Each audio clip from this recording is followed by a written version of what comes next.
let's get it started. Our first show us your swing comes from Scott.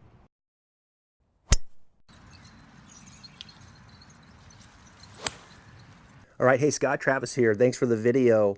Read your notes, and you want to take a divot more past the golf ball, and I think I can help you with that.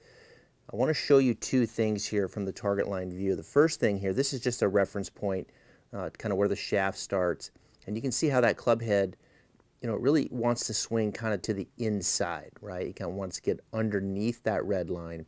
And what you do is when you swing it to the inside, then your hips look like they're sliding to the right. Looks like everything's kind of moving to the outside of the foot here. Check out that right foot. You can see how you're kind of leaning to the outside of it.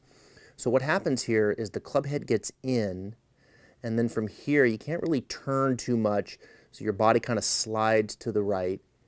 And then from here you have to slide back to the ball, and that's kind of difficult because you're going to throw some angles, and that'll cause you to hit it fast. So what I want to do is reverse this. I want to get the club head a little bit more up in here. I'm going to show you how to get the club head a little bit more out in front of you. And then from there, the second thing is I'm going to show you how to turn a little bit better to the top. And I think those two things together will allow you to get the club head to bottom out more past the ball. So check this out. All right, Scott, thanks so much for the video. I've got two things for you that I think is going to really help get that divot ahead of the ball. Here's the first one here. Now, I've got this stick in the ground pretty close here to the same angle as this shaft, just as a reference point. And it gives you a good visual of how the club head wants to kind of get in here like this, right? So the club head is kind of tracking too far to the inside. And when we see that, that kind of leads a little bit to the hip swaying. So the first thing I want you to do is I want you to get the club head working just a little bit more up and out in front of you like this. See how the club head's out there from my hands? I don't want your hands going out there. Keep your left arm attached, but just let the club head kind of be out here a little bit.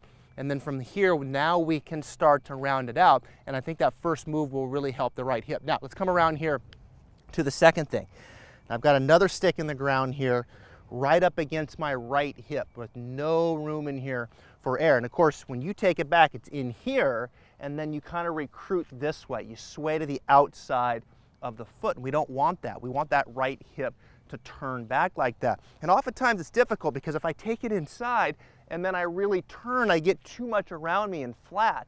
And that's no good either, because then we usually counter that by coming over the top. So we want to start it out here first, and then from there, let that right hip turn, and if anything, create a little space, right? Create a little space in here. See how my right hip, when I turn it, creates a little space, stays inside of that post. I think it's okay for you to feel like it kind of works that way just a little bit, and of course we just don't want it going way to the outside.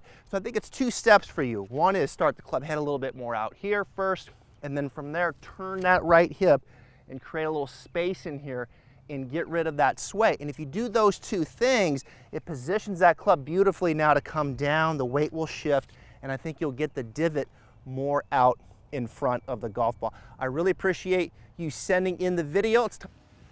Thank you for watching this video. I hope you liked it. And remember, leave a comment if you have any questions. And most importantly, subscribe right here to Travis Fulton Golf so I can help you with your game long term.